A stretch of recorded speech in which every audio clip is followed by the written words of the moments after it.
Well, hey, Grace, it is July 3rd, and I wanted to just put out this short video in preparation for our first Sunday back in the building together. And I'm sure by now you have read on the internet or elsewhere, perhaps, that our governor and Secretary of Health, Dr. Levine, has given a new mandatory face mask order.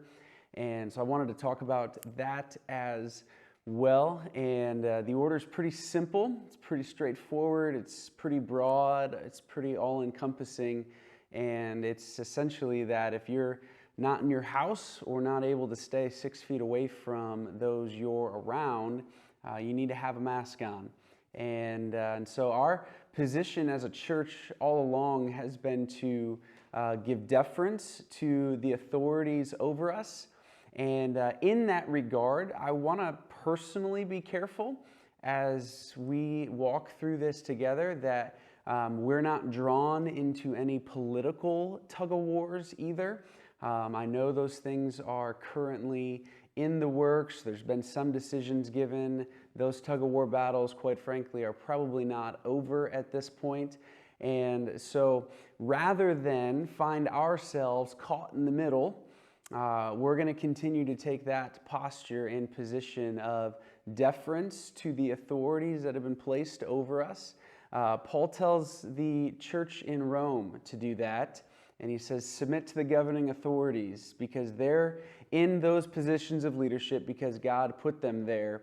Now, there's absolutely no debate as to whether or not Nero was a good governor or not. He's actually pretty terrible and did all sorts of terrible things, not just for his own people and to his own people, but to Christians in particular, and history records that for us. And the issue there for Paul is not whether or not you submit because he's a good governing authority or you enjoy his governance, but rather because God's put him there. And so we have the opportunity to disagree. We have the opportunity to engage in the different structures and systems that our state constitution and American Constitution allows us to. But we're not going to let ourselves, Waynesboro Grace, get caught into a tug of war. And I want to be real careful in that regard. And so as we have for the last several Sundays, there will be masks available if you don't have one. We're going to follow suit and just encourage all of us to give that extra layer to the pandemic that's going on right now. And I read a really challenging and difficult email last night from a church in a different part of our country in which the senior pastor was working out in writing the reality that he had to update his church regarding a asymptomatic coronavirus carrier that had been a part of a worship service. And it was really difficult to read, and it reminded me of the stakes. And we know the virus is real. We know some people get sicker than others. We know some people don't present many symptoms at all. We know some people have lost their lives to this, and we just need to be extra careful. And so we'll have masks available for you, and we're going to choose, rather than to focus on what's going on politically, we're going to choose to focus on Jesus, and we're going to choose to defer to one another in love as well. So Sunday morning is not a place to work out all of those challenges. It's not a place to convince somebody they should have it or they shouldn't or whatever that might be. It's an opportunity for us to collectively turn our eyes on Jesus. And so as we gather, we want to be having that posture, and we're going to be approaching it that way. There's a couple other things throughout the building that I just want to let you be aware of. Sanctuary's got socially distanced chairs. The fellowship hall has that as well. There is a large screen TV down in the fellowship hall that will have a live feed of the service. And so you can choose to sit down there. We'll have a host in that room.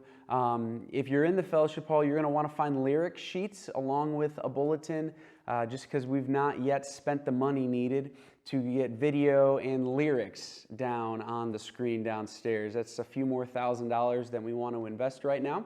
But there is that opportunity for a place of gathering as well.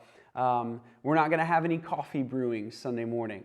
And so bring your own mug or drink it before you come. We're just working to try to eliminate the most commonly touched surfaces. We have shut down drinking fountains and have water bottles both in the foyer here and in the fellowship hall. We've got little bottles for little thirsts, perhaps little bodies. We've got big bottles for bigger thirsts or bigger bodies. And moms and dads, I would just ask you as a fellow mom and dad, knowing exactly where my boys are going to go, help them work through what bottle might be best. And then if we could actually figure out how to just kind of keep track of those. And so moms and dads, going to put that on you and ask for your help.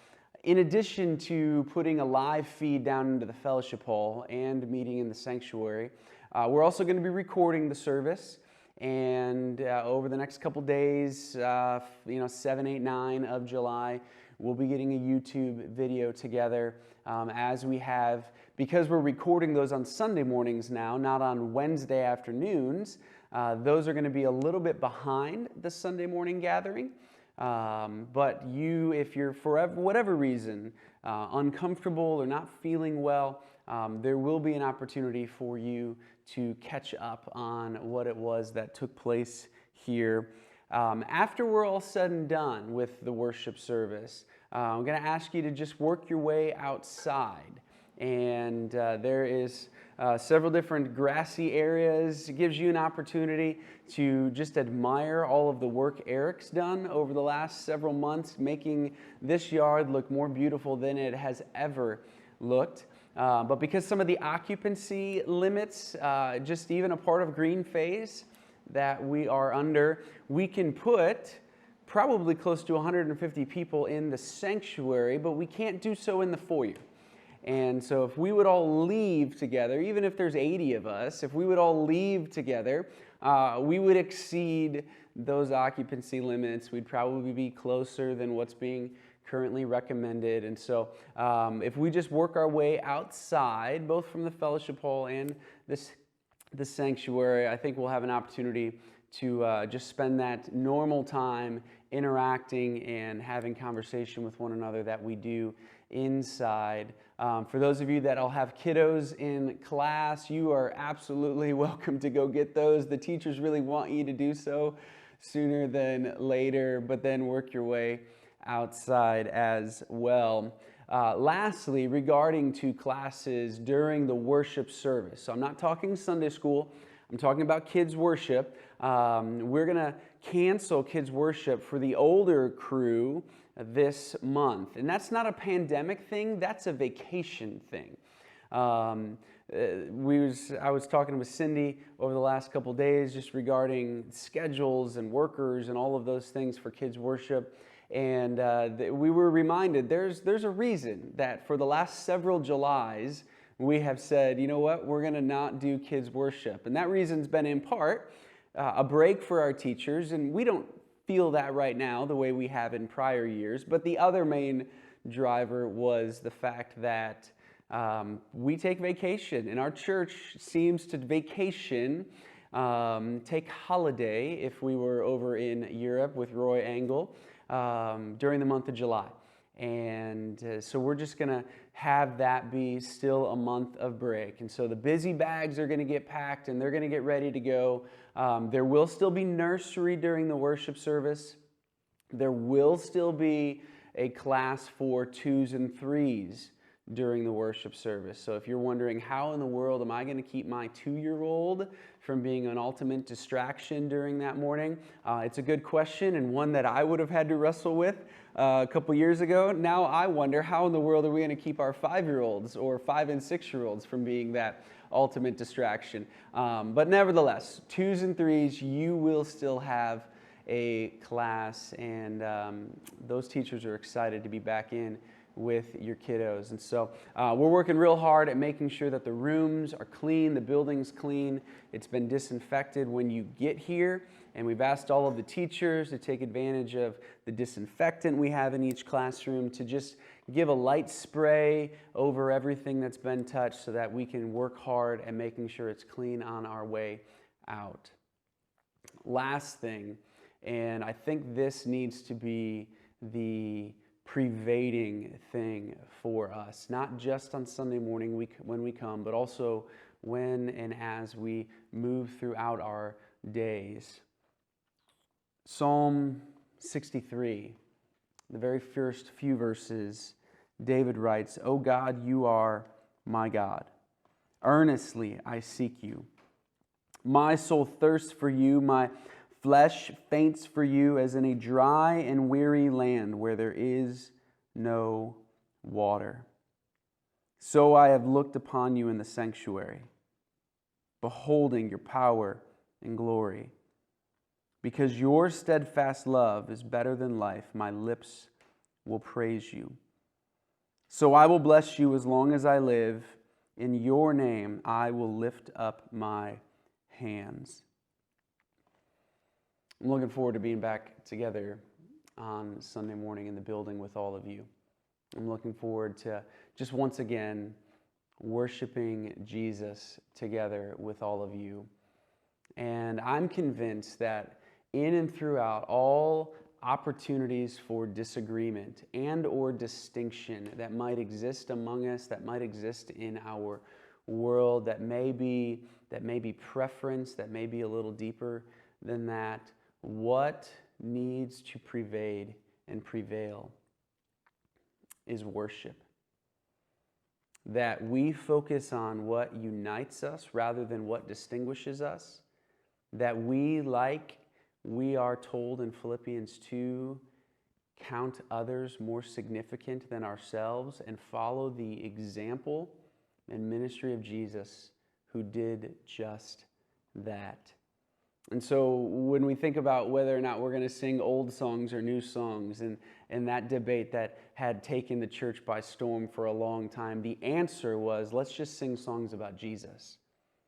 And so in 2020, on July 5th, when we get together, as we think about whether we're going to do masks or no masks, or whatever the details may look like, and we may have strongly held opinions. I've got a few opinions myself. What needs to prevail is a focus on Jesus. So we come to do that. I think we've got a great shot at building one another up, at hearing from the Lord through His Word, at being encouraged, at being exhorted, and equipping one another for work and ministry. I love you, Grace. Looking forward to being with you on Sunday morning. Continue to pray for us and your leaders, and we will do everything we can to lead well and to focus on Jesus with everything that we have. Have a great day. Happy Independence Day.